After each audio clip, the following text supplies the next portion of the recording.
annum. So the window is open for investors. So, and I will also advise would be investors or would be people who would want to set up an MFI to always keep the window open for investors.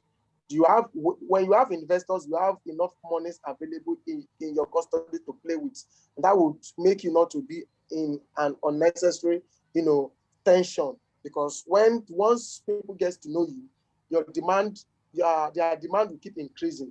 Okay, and if you are not able to meet their loan demands, they will switch to other places. And by the time they switch, it takes you a whole lot of work to get them to come back to you. So open the window for investors to come in to your MFI once you set up one. Thank you.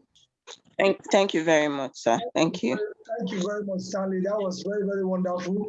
Funny enough, I've learned a lot here. Despite the fact that it's something we do on a daily basis. I don't run an MFI now, but I have a very good adherence one. And I have Stanley, my friend there. We've worked together for years and we are still working now. We've had a lot of collaborations and I believe we are still going higher. For the question, I think if we have any more questions, we'll pause for now.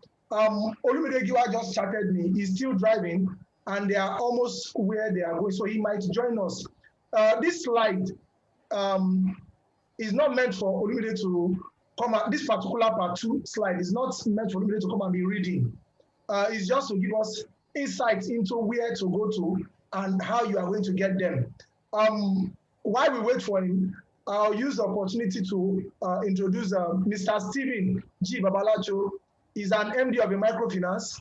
We also have Emmanuel Adia, is an MD of a microfinance bank. I welcome him because I had to bring them here today to come and give us a word of advice on how they've been able to manage their institutions too.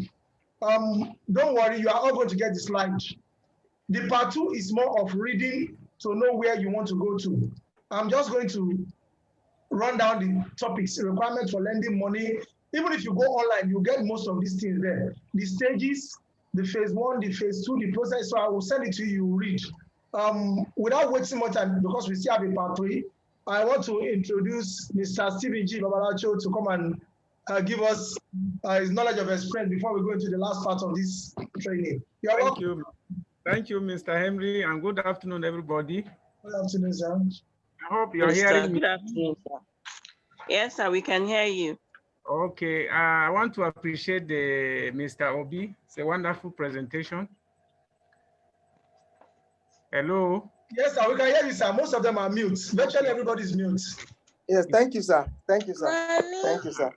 Now, Yes, sir. the point I want to make here from our experiences is not the money lender or the license or whatever the conditions, but the staffing, the type of staff that you will be engaging to do this work for you, they matter critically. From the little experience we had with one institution, the kind of people that will be managing this company for you matters, because we have seen the issue of character destroying this kind of business. So I don't know whether Mr. Obi has experience since he's doing the money lending already. How is his experience in that area? Because you are correct, sir.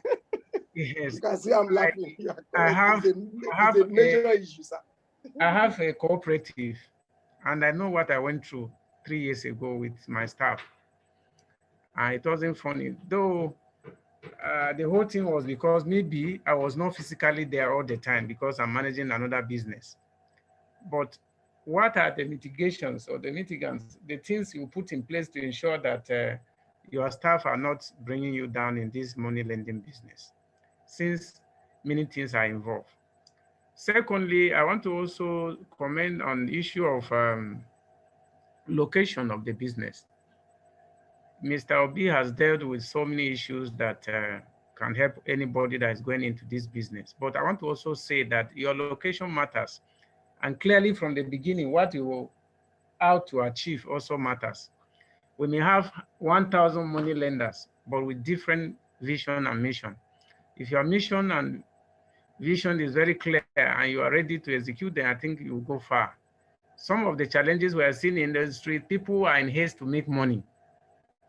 And that's idea, let me make money quick, let me do, because the whole essence is to get something.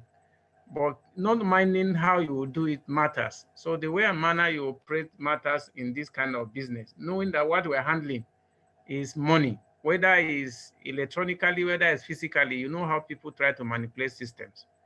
So lastly, the issue of internal control in such business is very crucial also. I think we should also look at how to protect the bank, the money lender, and also people that you're dealing, your customers also. I'm sure the Mr. Obi and Henry will try to help us to see how we institute how to bring about internal control. I think that is the thing I want to share from this end. Thank you so much for hearing me. Thank you very much, sir.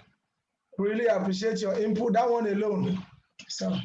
That one alone has caused wreckage of so many MFBs, MFI banks, mortgage. No matter the kind of institution, is internal control is always a key. And I think as of this stage, Stanley made mention of something. Don't always start with having a robust team. Start with the ones you can trust. And once you can trust those ones, make sure that the processes on which they operate on is adequately monitored. If you open a business of 10 million, 5 million, and you leave it to even your elder brother or your junior brother, I can bet you the next 2 years, you might not be even seeing 1 naira out of it. Not an out of if you are giving your business out to somebody to trust. We've all had this experience, and we know that those areas we are going to look at. Maybe in another time, we will try and share how to manage those areas. But for the limit of time and what we have today, we'll be going to the third part. And are we all together? Yes, we are here. Okay. Now we'll be looking at the third part, which is raising required capital. We are supposed to have, there's a friend I talked to, Mr. Kevin, he's supposed to be on board too. But let's just wait for him. He might just join before the end of the program, just to give us 2 or 3 words. He's okay, Mr. Stanley is raising, and let's Mr. Stanley, let's hear you out. Thank you, sir. All right. Please, I will not, this session will not end. Please, I beg your pardon. Okay. If you fail to connect me with the last speaker, he's a man with bundle of knowledge and experience. The 3 key major things he mentioned shows that he understands the sector: staff, location, control.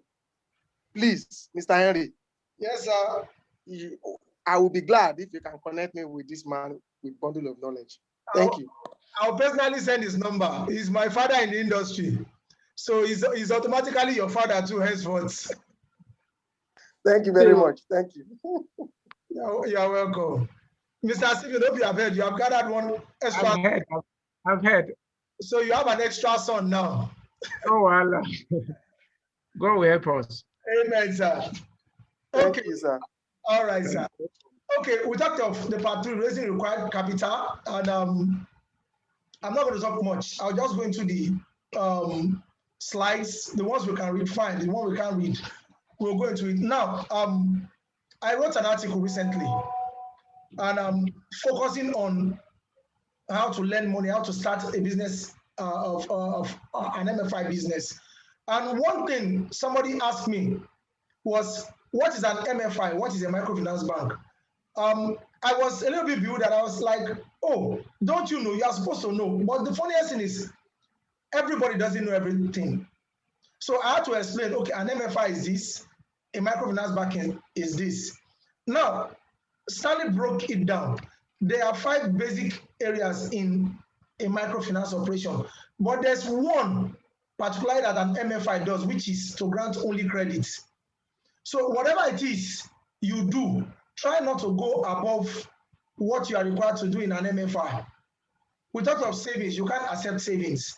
Yeah, you can do a little bit of leasing, but the major thing is to focus on microcredit. Like I said, I'm not going to do much on this. We're going to be sharing the slide. We have distinctions in the 2. This is also, I'll share this. I don't want to do much on this aspect. Now, the deployment process is what is key. You want to start an MFI. You should think of which model you want to apply. The first one is the traditional lending method. You see your customer face to face, you give them the little money they want. In terms of recovery, it's either you go looking for them or they come into your bank to pay or they send the money through your account. Then the second aspect, the digital lending solution, which is the fintech. Stanley talked about this, and we are going to be looking at much of it now. We have some example we are going to be showing down there.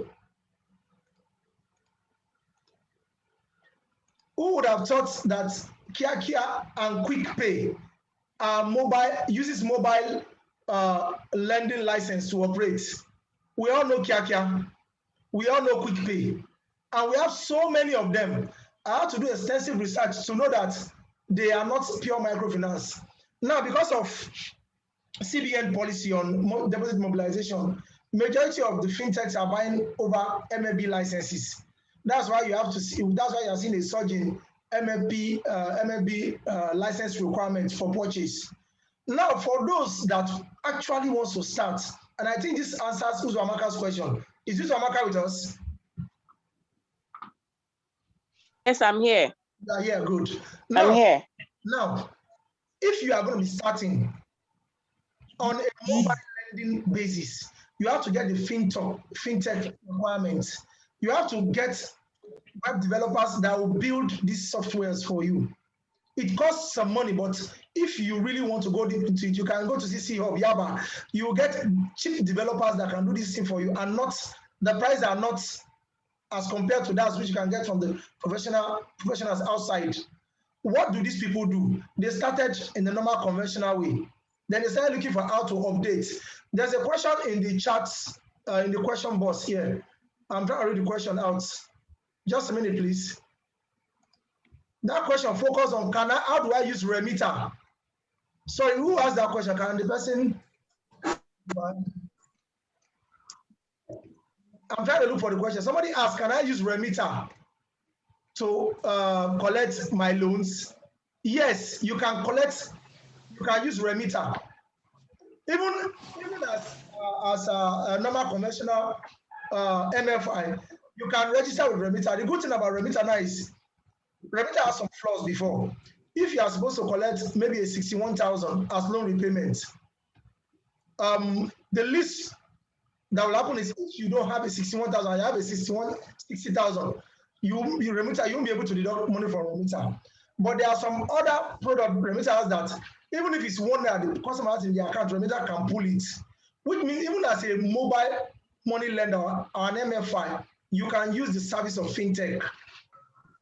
The good thing about all this process is it makes your work simple. And we'll discuss is one of the ways at which you can achieve much of this is going into partnership. Stanley stressed that, and it is the key thing. If you think you want to do it alone because you have one error, without Mr. Stephen Valacho here to give us one or two advice, I can't hold this program. Without Stanley to come and share his knowledge here. Okay, Stanley is raising and I would like to. Mr. Stanley, you can go ahead.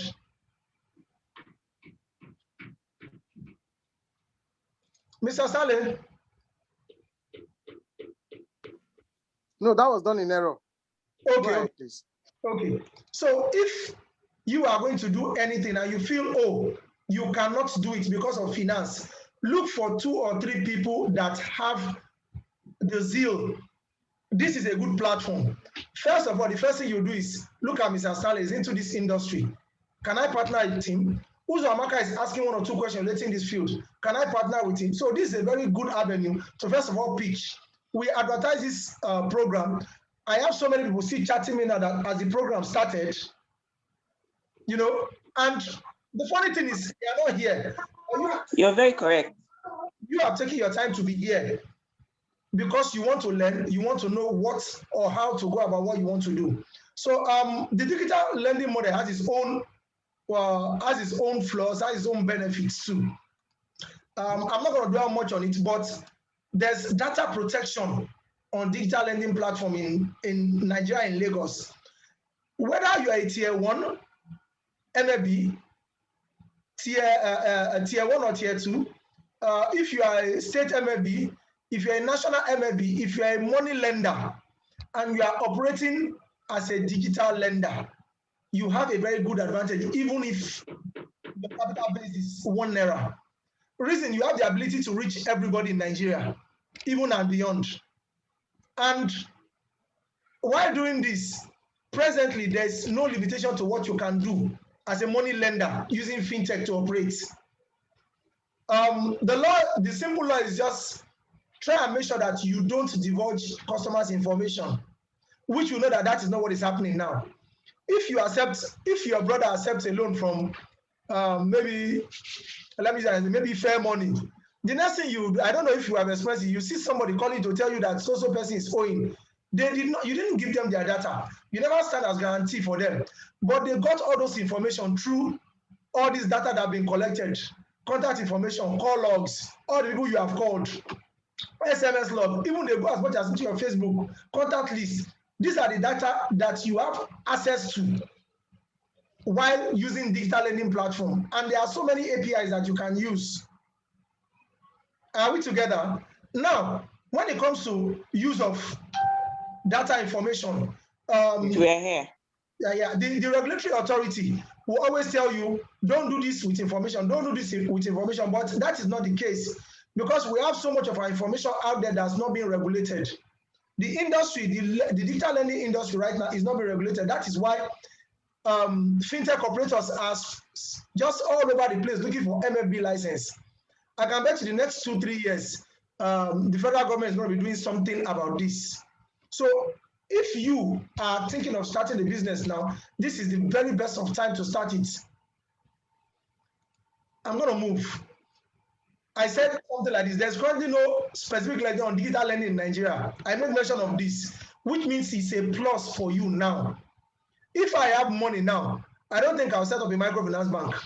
Or if I really want to, I'm not into MFI now because I have so many things I'm doing. If I'll be doing that one now, believe me, I don't think if I invest 10 million, I'll see 5 million out of it. Because I'm doing so many things, I'm not concentrating on that one now. That is why Stanley Obi has done us well. If I want to tell anybody I have an MFI, I'll tell them I have OCFIN, and I do advertise it a lot. And part of my advertisement is, despite the fact that Stanley says he give loan to SME, if you need loan, please call me. I'll call Stanley. I'll make sure you get the loan. So let me go ahead. With digital money lender promising 5-minute loan through an automatic transfer. Read all this. I'm going to send a slide. I'm only going to go to the bullet points. I said the program is meant to be a 1 hour, but presently we are in 109. And I want to do this so that we can take questions and go back and meet our kids. The most important thing here, which is the topic of this, is raising capital for startup. Now, if you look at what we have here, we have different ways we can raise money. We know this is, but most times we want somebody to always tell us that you can do this, or come and meet me. The first thing we're going to be looking at is raising money from personal savings and sale of personal stock or properties. I wanted to do something recently, and I had to put up one of my land for sale. It went on fire. I got the money, I invested, and right now it's plus for me. So one of the ways you can raise money is if you are working, which I believe most of us do. I work for somebody, and I still run my business. But what I do is I make sure before you are working and starting your business, this is a key thing. Make sure that your company, you don't interfere with your company policies. You don't compete with your company. If your company is doing loan, you cannot be doing loan at the same time. Okay? So those are the things you look at so you don't have loggerhead with your company. So all the monies that you can save, start saving. There's no limit to what you can start with. If you have 500, start. You can start with going to heads of markets, sharing 10,000. Every month, they make it 15,000 for you. Go to markets, you make big money there. You can raise money from investors and partnership. If you want to raise money from investors and from partnership, like the person we are explaining, I think he's just chatting me briefly. He says he will soon join us, but if he can't, we understand that. You can talk to Stanley, form partnership, even from your pick names. We can always help out. If you have shares, sell. You can apply to loan. Now, the thing about applying for loan to start your loan business is, if you are collecting a loan at 10% and you are giving loan at 5%, you already know that you are at a loss. We've encountered so many people have come to our MFBs, they've collected access to loan. I've actually given some. I refuse to give some because their business plan does not really work out well with what will make me decide. And one thing, if you want to collect a loan from me as a person, I always look at your business plan. I try to measure the character, which is a little bit difficult to measure. And at times, we just have to apply a little bit of risk in it.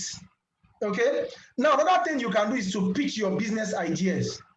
There are people that have money, which is one of the areas that Mr. Kevin would have come to talk about, is having a great business plan that you will use to pitch your business idea. If others are doing MFI business or lending business, what have they added to it that makes what will you add to it that will make your own special? So your business plan should be key. Then your ideas that you're going to be adding to it must be special enough for me to decide to, want to listen to you. Then getting capital from angel investors. They are online. You can always go to Google. Is your best friend. If I want something, the first place I go to is Google. Who are the angel investors that you think will want to invest in your business? Majority of them right now, they are making, I won't say a mistake, but that's where their knowledge is. So many people have been calling me. I want to buy an MFB. I want to buy an MFB, but I need it with a PSSP license. I have to be advising them for the next 20, 30 minutes that presently in Nigeria, there's no microfinance bank that has a PSSP license, payment service solution license. But because of their knowledge or what they believe in, they think you can get a microfinance bank with a PSSP license. And I keep telling them, no, this is not the right thing. What you can do is get an MFB license and thereafter apply for a PSSP license. A PSSP license will require you to have 100 million capital base. And the second aspect of it is getting a 250 million capital base. That's where you want to where you want to integrate into payment solutions and the rest of it. So you have to know what you want to do first, know what you want to add, and know how to talk to your angel investors. No, don't do this, do this. They don't know, they have money, but we have the brains, we have the ideas on how to invest this money. Venture capital is peer-to-peer lending. You start from groups. You can come as maybe in 10. Okay, this money, let's give it to you for the first week. Let's see who you will give it to. Things like that. Crowdfunding, we have it online. We have a lot of it. Partnership, which I think we've mentioned from time to time. If you have questions, I can always intermittently stop to ask it, or we wait till. Then I drafted this. This is key. Checklist. This checklist is key. And you must always get it right. Get a business plan. I will send a business plan template to us all here after this. All you just have to do with me, please, you have to signify. I will only send to those that have attended this program today because you are here. It took you time to be here, and it took me time to get and work on the template. It's a template, so just make sure you work on it to suit what you want. Stanley has talked about this. Register your company. That's why I specified it, limited company. Read the lending laws. You don't just go into the business without reading the laws. You must understand it to the core. No amount is too small. You can start with what you have, 300, 500, but make sure you have it in place. Pull force together to start a loan or form a group. I've talked about that. Market association, I think that's where you make majority of your money. Focus on the market, focus on the niche. Don't give them too much money. Make sure you don't cast all your eggs in one basket. Don't procrastinate. I will do it tomorrow. Okay, I'll soon call raise up here and I'm coming. I'll attend to you now. Just do it. I took that from Nike. When you procrastinate so much, you are just going to be missing a lot of things. Work with a legal team. Olumide is not here now, but he just sent me another text message that I should not be annoyed. Seek advice from professionals. Engage a professional consultant. And this is where I will advertise myself. If you have challenges, you can always consult me. This time I'll collect fee from you so that you'll be much more serious and everything will work out fine. Mr. Stephen is a consultant here. Stanley is a consultant here. Mr. Emmanuel Adia is a consultant here. And I think having a lot of consultants in the room will make what you want much success. Let me take a question from Mr. Asukwo. Mr. Asukwo, you can go on. Hello, Mr. Asukwo. Hello, Henry. Okay, I can hear you. We cannot hear you.